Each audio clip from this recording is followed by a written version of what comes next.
کہہ دو کہ اگر تمہارے باپ اور بیٹے اور بھائی اور بیویاں اور خاندان والے اور مال جو تم کماتے ہو اور تجارت جس میں مندی سے ڈرتے ہو اور مکانات جن کو پسند کرتے ہو اللہ اور اس کے رسول سے اور اللہ کی راہ میں جہاد کرنے سے تمہیں زیادہ عزیز ہوں تو ٹھہرے رہو یہاں تک کہ اللہ اپنا حکم یعنی عذاب بھیجے، اور اللہ نافرمان لوگوں کو ہدایت نہیں۔ اے نبی صلی اللہ علیہ وآلہ وسلم کہہ دو کہ میں تو اپنے پروردگار ہی کی عبادت کرتا ہوں اور کسی کو اس کا شریک نہیں بناتا۔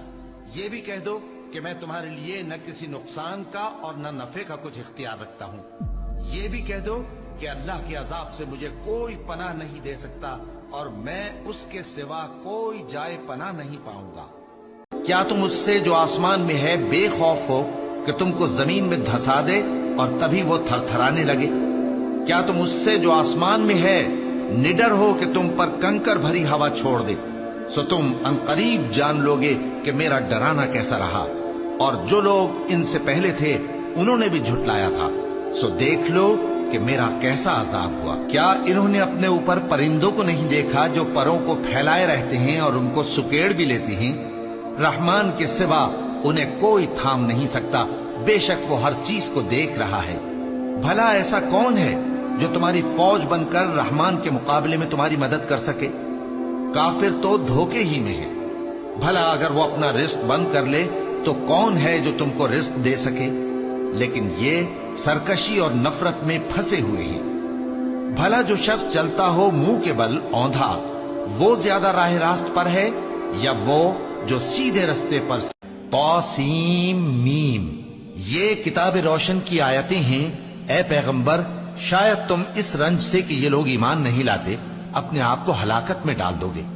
اگر ہم چاہیں تو ان پر آسمان سے کوئی نشانی اتار دیں، پھر ان کی گردنیں اس کے آگے جھک جائیں، اور ان کے پاس رحمان کی طرف سے کوئی نئی نصیحت نہیں آتی مگر یہ اس سے منہ پھیر لیتے ہیں۔ سو یہ تو جھٹلا چکے، اب ان کو اس چیز کی حقیقت معلوم ہو جائے گی جس کی ہنسی اڑاتے تھے۔ انسان بھلائی کی دعائیں کرتا کرتا تو تھکتا نہیں، اور اگر اس کو تکلیف پہنچ جاتی ہے تو نا امید ہو جاتا ہے، آس توڑ بیٹھتا ہے۔ اور جب ہم انسان کو نعمتوں سے نوازتے ہیں تو وہ منہ موڑ لیتا ہے اور پہلو پھیر کر چل دیتا ہے، اور جب اس کو تکلیف پہنچتی ہے تو لمبی چوڑی دعائیں کرنے لگتا ہے۔ کہو کہ بھلا دیکھو تو اگر یہ قرآن اللہ کی طرف سے ہو پھر بھی تم اس سے انکار کرو تو اس سے بڑھ کر کون گمراہ ہے جو حق کی مخالفت میں دور نکل گیا ہو؟ جب کانوں کو پھاڑنے والی آواز آئے گی اس دن آدمی اپنے بھائی سے دور بھاگے گا، اور اپنی ماں اور اپنے باپ سے اور اپنی بیوی اور اپنے بیٹوں سے بھی۔ ہر شخص اس روز ایک فکر میں ہوگا جو اسے سب سے بے نیاز کر دے گی، اور کتنے چہرے اس روز چمک رہے ہوں گے خنداں و شاداں، یہ نیکوکار ہیں، اور اس روز کتنے چہرے ایسے ہوں گے جن پر گرد پڑ رہی ہوگی اور ان پر سیاہی چڑھ رہی ہوگی، یہی لوگ ہوں گے انکار کرنے والے بد کردار۔ اے چادر میں لپٹنے والے، اٹھو، اب خبردار کرنے لگو اور اپنے پروردگار کی بڑائی بیان کرو، اور اپنے کپڑے پاک رکھو اور شرک کی گندگی سے تو الگ ہی رہو، اور اس نیت سے احسان نہ کرو کہ اس سے زیادہ کے خواہاں ہو، اور اپنے پروردگار کی خاطر صبر کرتے رہو، پھر جب سور پھونکا جائے گا تو وہ دن مشکل کا دن ہوگا، یعنی کافروں پر آسان نہ ہوگا۔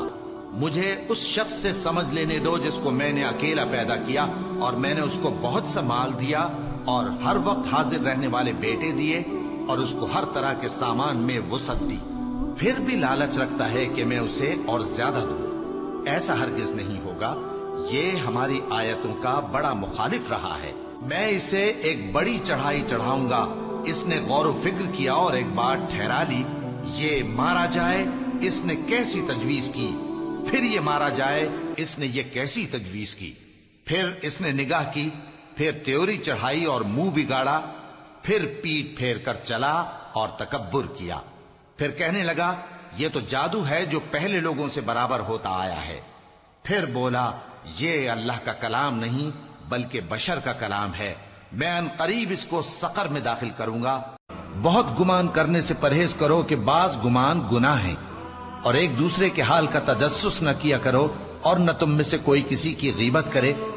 کیا تم میں سے کوئی اس بات کو پسند کرے گا کہ اپنے مرے ہوئے بھائی کا گوشت کھائے؟ اس سے تو تم ضرور نفرت کرو گے، تو غیبت نہ کرو، اور اللہ کا ڈر رکھو، بے شک اللہ توبہ قبول کرنے والا ہے۔